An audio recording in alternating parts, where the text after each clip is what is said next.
Please can you remind me if you'll be so kind, staring out into space, asking God to hear my case, trying to think of all things past.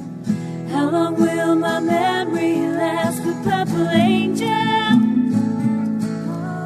purple angel, purple angel, you're next to me. Well, welcome everyone to Alzheimer Speaks Radio. I'm Lori La Bey, your host and founder, and as usual, I am thrilled to be here. I am so honored to have this job and so lucky to be able to talk with people all over the world. And today we are going to have a fabulous show for you.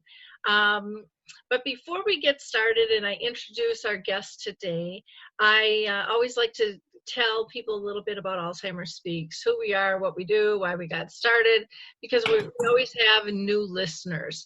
And so bottom line, Alzheimer Speaks is an advocacy-based company providing multiple platforms to shift our dementia care culture from crisis to comfort. Many people look at us as a media outlet because we use a lot of different forms of media, such as radio, video, blogging, website, etc., along with I get out there and do my dog and pony show with speaking and training as well. So we really try to be multifaceted and connect with people. Our goal is really to help people live well with dementia if they're diagnosed or if they're caring for somebody, and help remove the stigmas and increase awareness so that everybody can continue to live purpose-filled lives. At our core, we believe collaboration is the only way we're going to win this battle because, as you know, we don't know what causes it and we don't have a cure, and so we better hold hands and start playing in the playground better because we all need the help. Somebody every 3 seconds is getting diagnosed someplace in the world, and yet we know this is one of the most underdiagnosed diseases that there are. And I want to also thank our audience because, you see, because of your likes, your clicks, and your shares, you got Alzheimer Speaks named the #1 influencer online for Alzheimer's, according to ShareCare and Dr. Oz. And we did not do that alone. That was totally you guys. So I share that recognition with you, as well as our recognition by Maria Shriver as an architect of change, because we are all doing this together. It's about raising one another's voice and sharing knowledge, and it's an honor to be part of that. So I would encourage people to continue to share information that they see, not just ours, but others, because we all have spheres of influences and people need that information. They need to be able to grab it when they are ready. And as we all know, not everyone is ready, but a lot of people are kind of just being voyeurs out there in the world of social media, and so we can help push that along. The last thing I want to mention is who we interview here. Basically, we interview everybody. We, again, feel everyone's voice is important. So we have people living with a diagnosis. We have family members. We have business professionals who are providing products, services, and tools who are having a huge impact. We have had researchers like Harvard Research on the show. We've had movie directors and actors, singers, songwriters, authors. We've had kids on the show that are making great changes and doing really cool things. And so it's open to everybody. And in terms of advocacy, or maybe someone isn't as familiar with the disease but wants to pose some questions to be answered. It's all about having a conversation. I also want to just give a plug. This will probably be the last time I'll even be able to plug it, is our cruise we are doing. We are doing a dementia-friendly cruise to the Eastern Caribbean out in the Bahamas, and we're leaving November 11th through November 18th. And in fact, Laurie Scherrer, who is with us today, and Harry Urban are both two of four people with dementia who will be speaking during our symposium.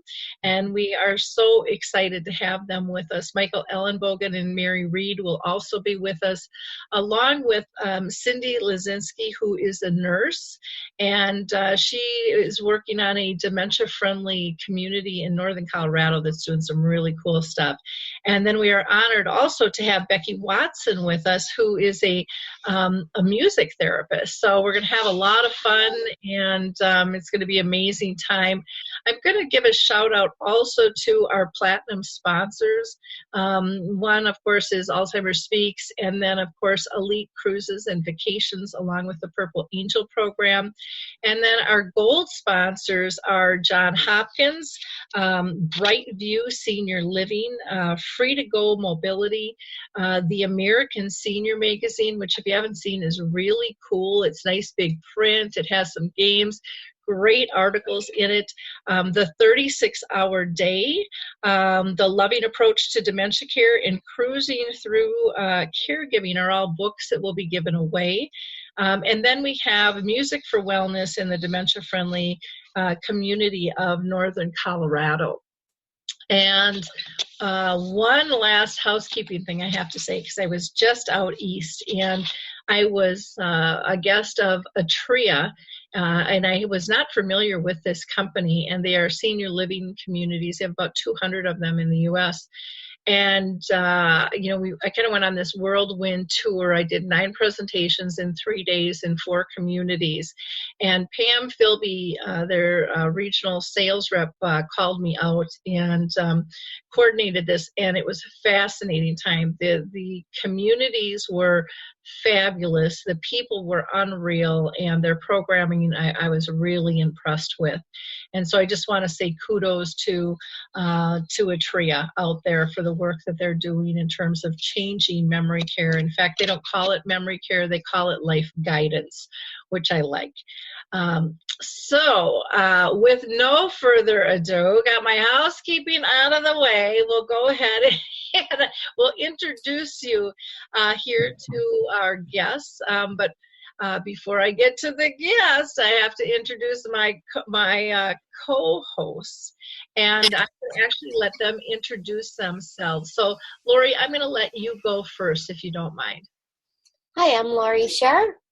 I was diagnosed with early onset Alzheimer's and FTD in August of 2013 at the age of 55. Since then, I've become a very strong advocate. I'm on the Dementia Action Alliance advisory board and quite a few other things, and just very much enjoying my time with Lori and all the guests, wonderful people we get to meet. Looking forward to the cruise. I'm too white. I need a tan. Wonderful. Thank you, Lori. Harry, you want to go ahead and introduce yourself? Yep, my name's Harry Urban. I live in Pennsylvania. I was diagnosed 13 years ago with dementia of the Alzheimer's type. Since then, I created the Forget Me Not, a social media group. I'm a Purple Angel ambassador and a Sentimenta ambassador, and I love getting in trouble. You do that well. Yes. You do that well. And you both have done so much to elevate dementia and really make some significant changes out there. So thank you for your work. Now I'm going to go ahead and introduce our guest, and I'm probably going to crucify his name because we've been going round and round. I take the fifth on this because he's from the Netherlands, and I'll blame it on that. How's that? So today we are, and I'm really excited about this interview.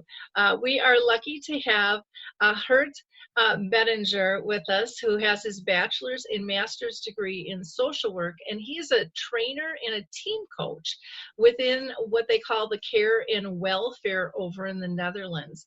And he just, we had a chance to talk the other day, and I just love his his perspectives on how he teaches employees how to look at what we term problem behaviors and really frame that in a new way. And he does this by translating those problem behaviors into a singular behavior mode. And he'll be talking a little bit about that with us. He also likes to challenge the employees in a positive ways to deal creatively with their own ideas and possibilities, which I think is so empowering and so necessary and so underutilized. Anyways, here in the U.S. and apparently in the Netherlands as well, I'm assuming. And he really likes to think out of the box and get others to, when it comes to personal care and work situations. Previously, he worked as a care coordinator and a teacher at a school for health and welfare. And he's also been self-employed as a worker for victims of sexual abuse and a social worker for the elderly and a nurse for families with mentally disabled children. And he's been happily married for 44 years and has 3 sons and 3 daughters and daughter-in-laws, and is a proud grandfather of 4 grandchildren. So welcome to the show. How are you doing? And say your name correctly. I have Alzheimer light, so I forgot my name. I accept every name you mention afterwards. Now. But my name is Geert. It's a difficult name, I know, Geert, yes. And thank you for having me on your show, and thank you for having contact with Laurie and Harry. I'm really surprised by this conversation, this way of conversation. So, hi Laurie, hi Harry, nice to meet you. It's an honor. Well, great. Can you tell people, I always ask this question, to see if they have been themselves touched by dementia, within their own circle of family or friends? My mother, she had dementia. I told you that was your question, if I know people with dementia. My mother, she had dementia. She died 4 years ago. And I worked as a trainer coach in many nursery homes with teams, and I had much contact, because that is the main word I love is contact. I hate the word as care and cure. I love the word contact. So I had many contact with people. So I like to have contact with Laurie and not with Alzheimer. I want to have contact with Harry and not with Alzheimer. So that is my view. Well, and I love that you're putting the person first and the diagnosis. Yes. Just shove it on the shelf, and deal with it as it pops up. Can you have written a book, and if you wouldn't mind sharing the title of the book and why you decided to write it? Yes, the title of the book is Moving On by Standing Still, a different view of problem behavior. And problem behavior, you do like this problem, because I just hate the word problem behavior. I wrote it about 3 years ago, and it has to do in the first time with my own situation as a child. I was sexually abused at about 10, 12 years old by an uncle. And since that time, I showed problem behavior. I even was a problem child. I was diagnosed, I hate the word diagnosed, as a problem child. I did everything God forbid. So I steal, I lied, I fight, I did everything. So just because there was something inside me, and I was judged by many people, also my parents and my family, as a problem child. And since that time, something happens with me. So after that time, I became a nurse, and then a social worker, and more. And when I came in education school, and when I was a teacher, all the students talked about problem clients, problem children, and that was for me was a trigger. It's about 15, 16 years ago. For me, it was a trigger, and I call it a signal behavior. It's not a problem; it's a signal. Mm-hmm. Because when I say you're a problem, client or problem patient, worse, even worse, I don't have contact with you. But when I say I see signal behavior, I see the behavior you show has something to do inside of you. I have to look for contact with you. So that is the main cause I started to write a book. And the second reason is what I see in education for nursery and social work, the reflection is so bad in the schools. You know, they know a lot about diseases and theories and everything, but why do I do as I do? This question I miss in education. Mm-hmm. And that is the second reason I wrote this book. See, I love that philosophy because I'm right there with you. That word behavior drives me bananas because it really is just a reaction. You call it a signal, and I always tell people look at the reaction and then put your investigative hat on because it is a signal. It is something to look into, and you know, a lot of times we look at a behavior and we tend to focus on the negatives, but we can end up getting rid of negative behaviors, you know, or negative reactions, negative signals if we take those trigger points away. But I think another thing that people don't realize is that, you know, if there's a joyful moment, you can look at those signals, you can look at those reactions, and you can utilize that to create more of that. Yes. But most people don't even go there because they're so focused on the negative aspect. You know, Laurie, that is really my opinion. I think the care workers and the nurses, not all, but they showed problem behavior. Mm-hmm. Yes, from the perception of the person with, for example, dementia, he is clear. He is clear what he wants. Although he had not the right words, perhaps, or they had no words, perhaps, but from inside, what he wants, he knows what he wants. And the people who care and the people who guide him, they show problem behavior. They ignore him. I think that is a very bad problem behavior. Ignoring people who are inside with deep questions. So ignoring is for me is the most serious abusing you can do with people who are dependent on care. Mm-hmm. I think that's a great point. I would like to just ask Lori in here, you know, go to Lori first. What are your thoughts about, you know, what Geert is saying in terms of concept? Do you agree with what he's talking about, or?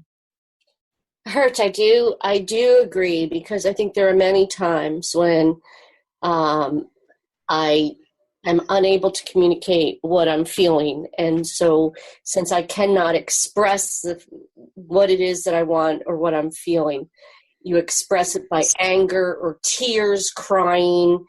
It's frustrating. And you express it by the frustration when you can't voice what it is or explain what it is. Or you try and point or wave, and then it just is even more confusing, and it does become frustrating. So I agree with you. I think many times we are marked as having behavior issues, when in fact what we're really trying to do is voice a communication. Yes. Laurie, may I ask you a question? Yes, I heard you say, I am unable to communicate. I think you always are able to communicate, but it's my duty to do everything to understand you. I think you communicate well. Of course you communicate well. But it's my idea. I have to do put much energy in having contact with you. And we had, in the first 2 minutes, we had a smile and we had contact. Mm-hmm. So I think you communicate really beautiful. Really. There are times when that's not realistic, because you might not be with people who don't really know you and who don't know how to get out of you what you're trying to communicate. But people that do know me, they should be trying to figure out what it is I'm trying to communicate, even when I can't speak and I can't think. And there are times that I verbally cannot communicate. Understand. So I agree with you. I think it then becomes your care partners or your family or whoever, becomes their responsibility to help you to communicate. It's a very good philosophy. Yes. One of the things that I liked what you said was, that we need to focus more. We need more energy on kind of reading those signals. And I think that we have really fallen away from reading nonverbals. And I think that we don't understand and appreciate how much energy a person with dementia puts into their communication. Yes. And if we would put even half of the energy that they put into communicating with us, we would improve communications. Yes. But we're so busy figuring out what we're going to say next. We're not really in the moment, focused totally on what the communications signals, as you say, are. And that's why the title of my book is Moving On by Standing Still, because we're all in a hurry. In the nursery homes, we're all in a hurry. Wait a moment. Yesterday, I told you I gave lessons to Chinese care workers at the moment. And yesterday, one Chinese care worker said, Geert, the client, he hits me. So I think he needs medicines. Mm-hmm. And I said to him, be glad that he hits you. Be glad. And he couldn't understand why. I think that was the only way, probably the only way to make something clear to you. Yep. And what do? You want to give him medicines. You want to ask for a doctor to give. So you want to lock the person up. So be glad. That's also my philosophy. Be glad somebody hits you. Be glad somebody is crying or shouting. Mm-hmm. It's an important signal. Like Laurie said, it's so frustrated that you are locked up in your own emotion, in your own world, and you see the other people running. So please stand still more. Well, I think that's interesting. You say, be glad someone hit you. I don't think I've ever heard anybody say that one, but it just goes to the point of showing how much our perspectives need to change in terms of looking at things. Harry, you've been shaking that head and agreeing this like that, so we got to pull you in. I love this conversation because here in the States, the way we treat the symptoms of any dementia is through medication. I think that's wrong. I think that is so wrong. Yes. I always tell people there is always a reason why we are the way we are. Super. Okay, now, like I said, I'm a sentiment ambassador, and they have a field mind, what they call field mind experience. They don't believe in medication. They believe in treating the symptoms of dementia through non-medical ways. Explore, be a detective, find out what the problem is. Like you said, if you're having a good day, find out why you're having a good day. Yes. Okay, and then once you find that secret, you can duplicate it. If you're having a bad day, you can find out why you're having a bad day, and you can eliminate those things. And you don't need a pill, you don't need medication to do that. No. Thank you so much. I'm astonished about how much medicine is given to people with problem behavior. Yes. It's a problem for the care workers. It's a problem for the doctors, but not for the person. Mm-hmm. It's the only way to express, or the only way, probably, hear me, listen to me. And it makes me angry that in foreign countries, so many medicines and doctors, it's a medical model. I told Laurie this weekend when we had a conversation, you can see food as carbohydrates, vitamins, and minerals. That is food. But I think food is a social situation. Mm-hmm. Don't care about the minerals. It is a social situation. That's more important than enough vitamins, enough carbohydrates. And I don't like it. I like the conversation with you and not with dementia. I like the conversation with Harry and Laurie. What we do too is I'm getting a big proponent of laughter yoga. I don't know if you're familiar with it. Yes. I get video calls from my friends in overseas, and we laugh for a minute. Now, what the laughter yoga does is it brings oxygen up to your brain, relaxes your muscles, and we try to look into each other's eyes and make that connection.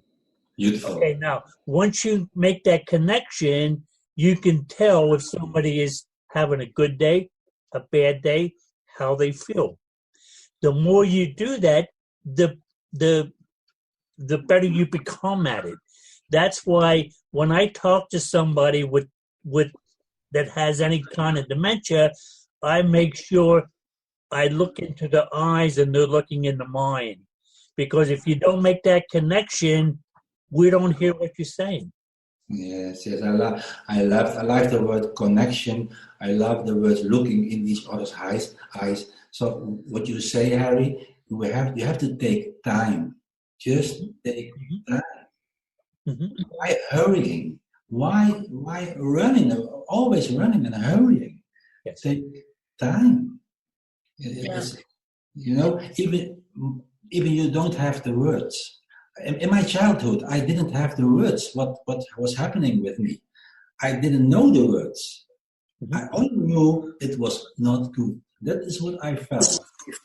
I had no words. So if somebody had shown real interest in me, probably, maybe I would never be a problem child. So dementia is not a problem. No, we are the problem. How we go on with people with dementia. Mm-hmm. Dementia is not a problem. No. Geert, how receptive do you find that care facilities in particular, where they are limited on time, you only have so many employees and so many patients, how receptive are they to actually taking the time to stand still? Yeah, I always get that question, always. I understand, of course. I was a nurse also, I understand. But the care workers and the nurses, they think they have to do everything.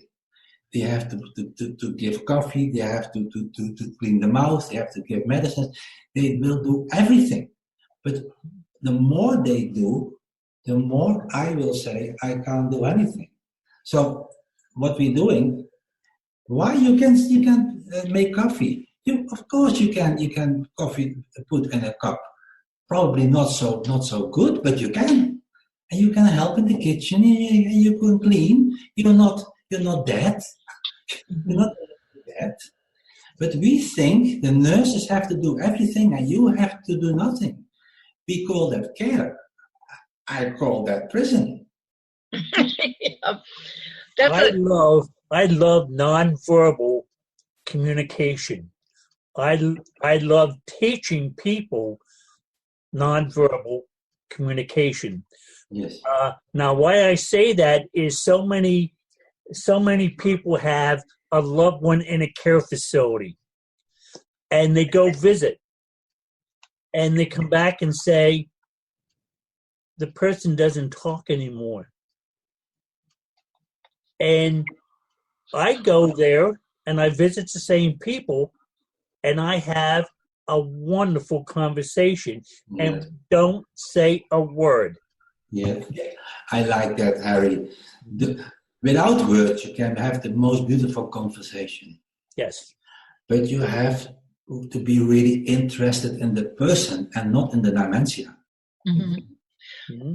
One of the examples I use of that when I go speak is and it's kind of funny because people always challenge me on it, and I say, but how many babies in the womb have Yes. changed your life. And they're like, those connections. And they're like, because I think caregiving starts from the moment we're conceived. And people go, well, how can a baby in a womb give you care? And I'm like, how many bellies have you patted? How many tummies have you talked to? How many conversations have changed? How many plans have changed because of this baby in a womb you've never met? It's because it's important to us, and it's life changing. And or how many times have you sat on the couch next to a loved one and not said a word, but they're just like a warm, snuggly blanket? It's just comfort. It's just called comfort. And the concept of conversation is wrong. The concept of conversation is always verbal, but not verbal.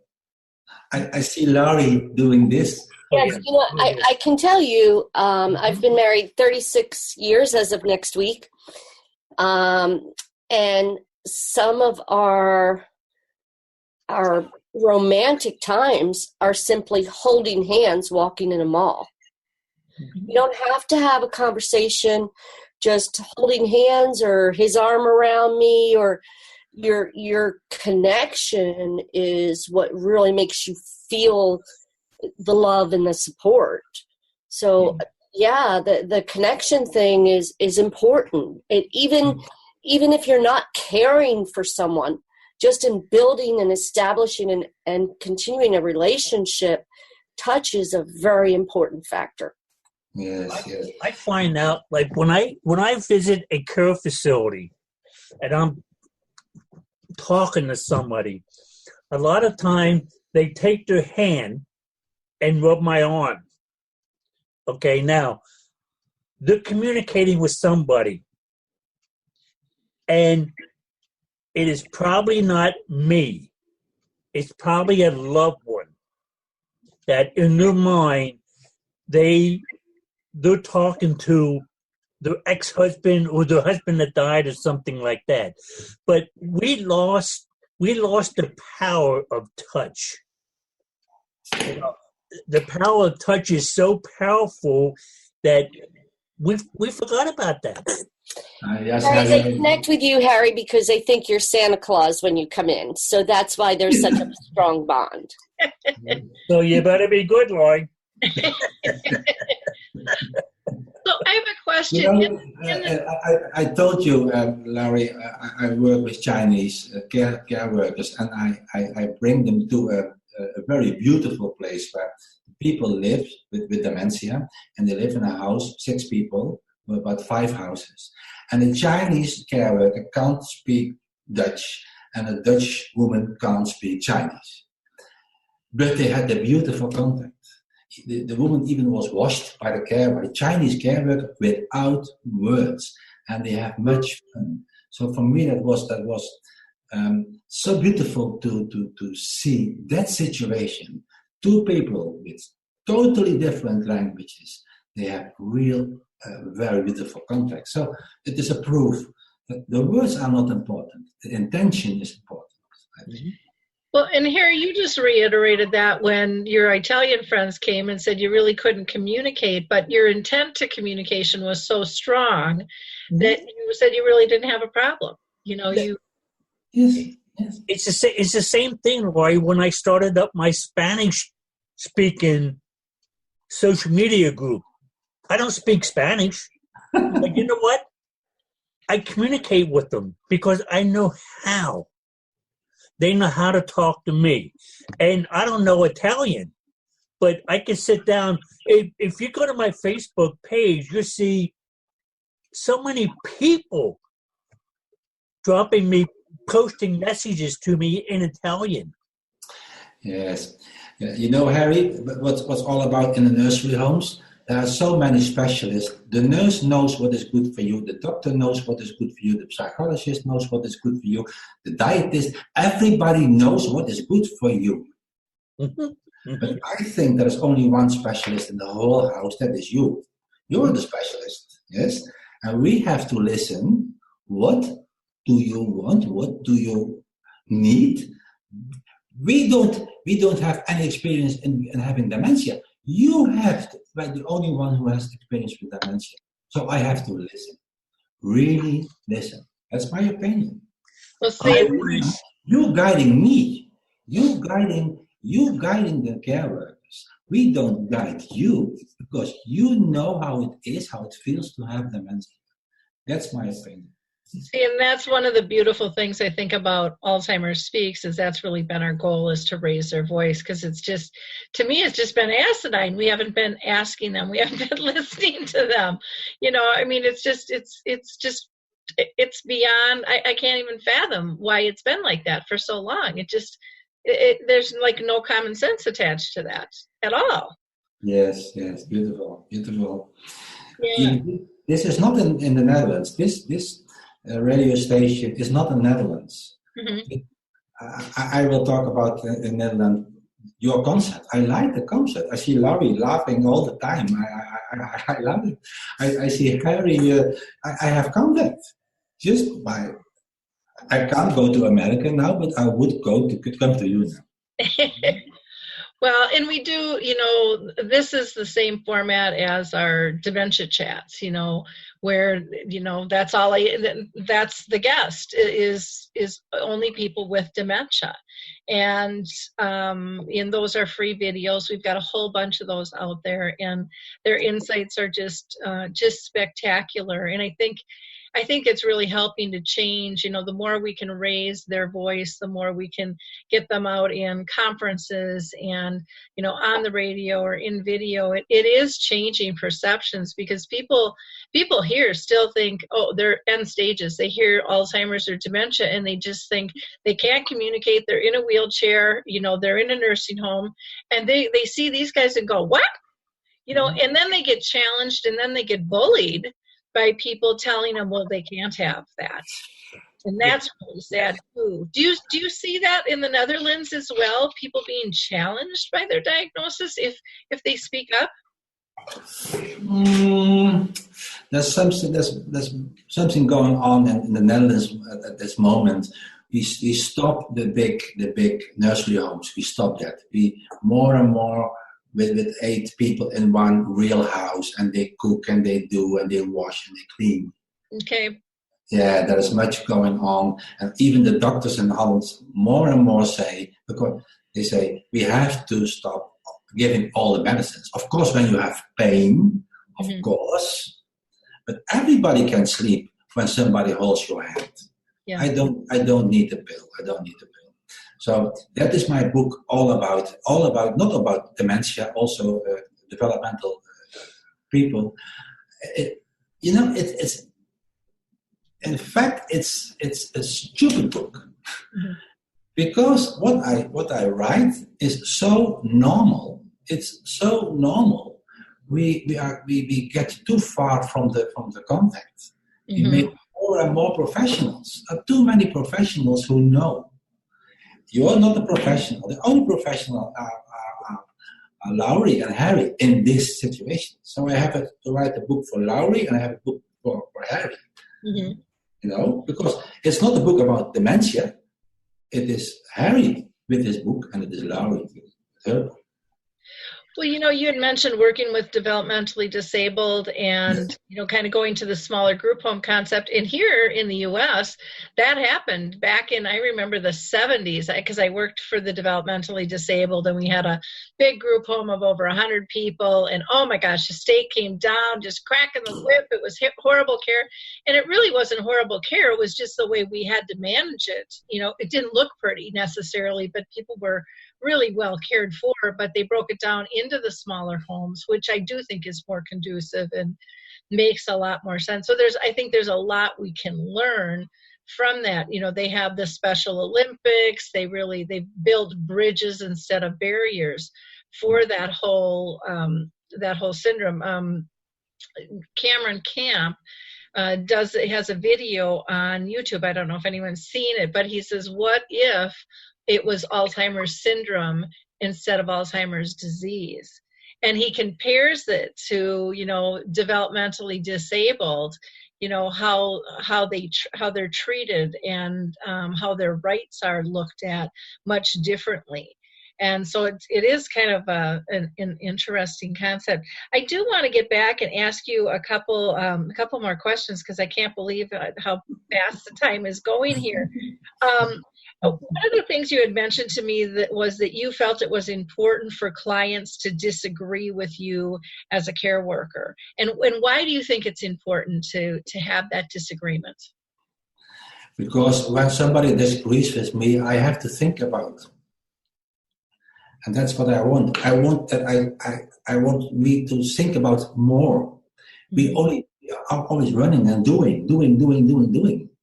And when somebody disagrees with me, or he's angry with me, it must for me be a signal. It's good he gives a signal. There are also people, and I saw them in my classroom. You have always students who talk much, and they get attention from the teacher. But the students who don't talk in the classroom, they don't get any attention from the teacher. So there are always people who don't talk much, who sit quietly in the corner. So when he sits quietly in the corner and he doesn't do anything, I forget him probably. So be happy that somebody doesn't agree with you. It's a signal. Well, and I like that philosophy too, because it makes us be fluid. It makes us what I call consciously care. Yes. You have to think about, well, is this right? And it opens the door to there is more than one way to look at things, which I think is really important. You also talk about reflection is a must. Yes. For all parties. Can you talk a little bit more about that, or was that really kind of wrapped up a little bit in this last question of the challenge? It has to do with education. Also in the Netherlands, education is nursery. It's we know how to transfer somebody from his bed to the wheelchair. We know how to give an injection. We know much. Mm-hmm. Yes. But the way we do, there's only one person who can say, the way you transferred me from the bed to the wheelchair, that was not good. And that means I have not what the teacher says the way I have to transfer, of course in the basic. But I've always asked myself, was it a good way? Did I do in the way the other liked? Or what? So I have every time to think, what did I do? And only when I do that, I keep always interested in other people. So reflection, I really miss. It is a must in education. It's also a must in a marriage. It's everywhere a must. Yeah, it's a must in life. It really, if we're going to be productive and connected and respectful. Yes, and I think really, Laurie, I think that the people with dementia or whatever, they guide me, and that is my attitude. And when they guide me, I have to ask, what did he mean? Does he feel fine? Is he happy, or is he not happy with me? Mm-hmm. I have to ask questions, and that's my book. Very important part of my book. Every chapter there are reflection questions. Why did you do it in the way you did? So I have many practical situations written about that. But Harry, may I ask Harry? Sure. Harry, what do you think about reflection for care workers? What do you think about that care workers need more reflection to reflect on their work? Help me, Laurie. Yeah. We can hear you. You're off mute. No. I with reflections. Oh my gosh, you're always reflecting and bouncing back here. I'm not sure I understand the question, but I have an answer. Okay, so reflecting is really just sitting back and thinking. Yes. You know. Oh yeah. What I do, I spend about an hour every day sitting outside on my bench. Okay? And I call that my me time. Okay? And I just reflect on my life. Oh, beautiful. Beautiful. And I don't feel sorry for myself. Okay, because when I look around and I see all the beauty around me, and I'm sitting out in the sun and I'm soaking up that energy that the sun gives me. The wind, I get wind from that. I think that's what gives me my strength. And it's certainly not any medication. It's nothing like that. I've got back to what's really important to me. Yes. Hmm? Yes. When I go out and speak, Harry, I typically mention one of my most favorite quotes from you, and that is, I like to relax before I got dementia. I still do. It's not about keeping me busy all the time. It's about feeling my peace and contentment, and letting me revel in that, and then, letting yourself pick up on that. Yes. But we're so busy. We're so busy all the time. It's sad. If you look, and if somebody with dementia is just sitting in a chair, and somebody always comes up and says, "Are you okay?" I think of it as that's my escape. I like to visualize a lot. Okay, I like to sit there, and especially if I'm down,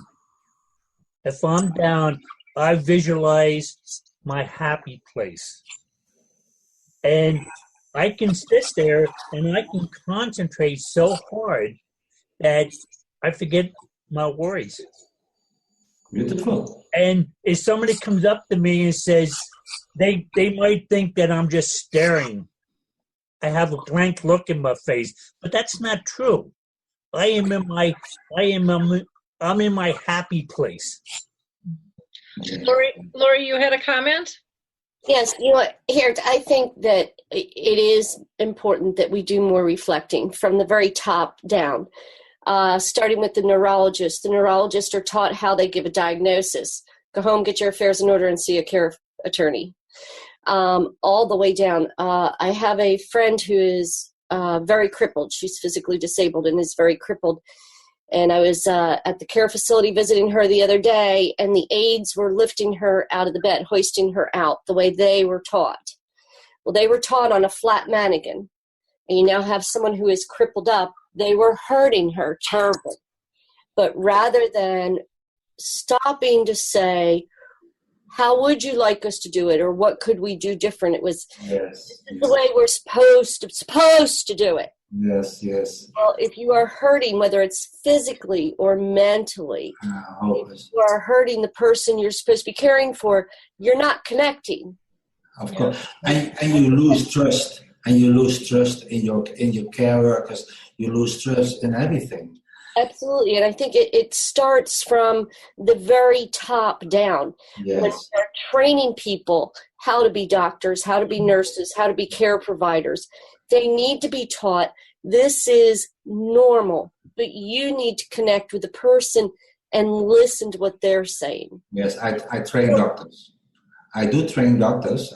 They since they bought my book, they want to listen to me, what I can tell, and what you say is true. The transfer from one place to another place, it's not a technical situation. Of course, you need to do it good.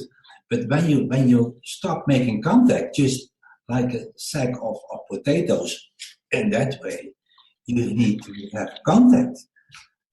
And that's all the same word, contact. Laurie, I hope I will meet you once, really. I love the conversation with you. Yes, I can learn a lot of you. Thank you. And likewise. I think also part of the reason that does happen is the fear of lawsuits. Mm-hmm. Because if anything happens, I can say I did it by the book. If I did not do it right by the book, I may be opening myself up for a lawsuit. It's time to get rid of the book. Yeah, I agree. it's time to get common sense back into our lives. Yes. Yeah. We have here in some communities where, staff are told they can't touch a resident because they're worried about liability. And it's just so sad because a hug is so nice to get, and so nice to give. And they can't, they can't have that kind of touch because one bad apple, abused the system. And I get it, but it's really sad. I do want to get into one last question for you is, ignoring behaviors. You had mentioned in the beginning that you kind of feel it's similar to abuse. Yes. And can you go a little bit more in depth with that? Yes. Everybody, when I say it's abusing, all the people, they what is the word? I don't know the word. When I say abuse, they say don't say that it's a too tough word. Abusing is too. You only talk about abusing when you hit somebody or when you sexually abuse. That is abusing. Mm-hmm. I really used the name abusing not by accident, but it was a purpose. Because I want that you have to be a bit shocked. Yes, to say ignoring is like abusing. It's a shock when I say that. Mm-hmm. But ignoring, as I told you, my behavior was ignored. Yes, and when you ignore somebody, I told my wife, ignoring for me was worse than the sexual abuse because nobody paid attention to me, not only judged me. So that's why I say ignoring is similar as abusing, because I want to have a shock. People have to think about that. Because ignoring is doctors say ignore that behavior. She asked for attention in a negative way. This is the only way. That's not a negative way. It's the only way, probably. So don't ignore that. Yeah. Well, and it escalates things when we ignore things. People, if that's how they know how to get attention, then it's going to escalate to the next level and the next level. You ignore the person, not the behavior. Don't ignore the person. Yeah. Yeah, good point. Well, I think this has just been a fantastic conversation, and I wish we had more time because I think we could talk all day. If you came on the cruise, we wouldn't get bored with you. So, it's always a pleasure and an honor to have these conversations, and I can't thank you enough. What would you like people to have as far as contact information for you? Because I know, our audience is around the world, and I know we've got your email address, and you are also on LinkedIn where people can find you there. Do you have a Facebook page? No, I don't have. I have Facebook. I have a website. Mm-hmm. I don't know how Facebook works. I don't know. Okay. Well, that's okay. That's okay. And we will also put your site out for the website and for your book for people to be able to go ahead and get a hold of you there. So. And they can write me by email. I will answer the emails. I like that. Email is also contacted. Okay. Good. Lori, do you have any last questions for her? It has been a real pleasure and a lot of fun also meeting you. So I appreciate it. It's been just a lot of fun. Thank you, Laurie. Thank you. Bye-bye. Harry, any last comments from you? I'm finding out that I'm connecting more with people living in other countries because they don't have the biased opinion of dementia we do. And it's I enjoyed this conversation so much. Thank you, Harry. Thank you, Harry. I give you a hug. Yeah, there you go. I'll take it. Well, good. In wrapping up, I want to just give a shout out to our silver sponsors for the cruise. The art kit with Lola, which is just exceptional activities, calendar cards, and also the Memory Cafe directory that they put out. If anyone out there is listening and has a Memory Cafe, make sure you go to memorycafedirectory.com and Dave will get you hooked up there. I want to give a shout out to Trin Rose Seeley, who is donating a book of hers, 15 Minutes of Fame. I want to thank the Footprint ID company because they are going to give away a system for every person with dementia on our cruise. Memory Joggers is just kind of a fun game. The Care to Plan resource directory for dementia, which you can see a sampling of on my website at alzheimerspeaks.com by going to the resource directory. That's in beta testing. The Call Alert Center, and then Celia's book, the little book for Alzheimer's caregivers, that is just loaded with lots of great information there. I also want to remind people that all of our shows on Alzheimer's Speaks radio are archived, and so we've been doing this for, I can't believe it's like 6 years now. Maybe it'll be 7 here pretty quick, I think. And we have over 400 shows you can go back and listen to, so there's lots of content out there. And I also want to, again, just bring up the Dementia Chats webinars that we do that are really powerful. Again, that's when I interview those with dementia, and Lori and Harry are both experts on that panel.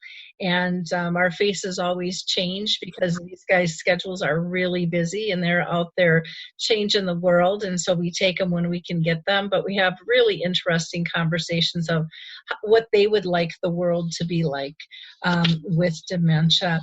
And with that, we'll go ahead and wrap up. And again, I can't thank everybody enough for being with us today. So thank you so much, and we'll talk soon. Hey everybody, Geert Bettinger, host of Retire Repurposed. This podcast is dedicated to help people transition into fulfilling and purposeful retirements. Retirement is a big life change. In fact, the two most dangerous years of a person's life are the year they were born and the year they retire. Few people can just flip the switch from working a career 30 or 40 plus years, retiring on Friday, without methodical steps to living what we call a repurposed retirement. To listen now, search Retire Repurposed on your favorite podcast platform, Senior Resource, or Life Audio.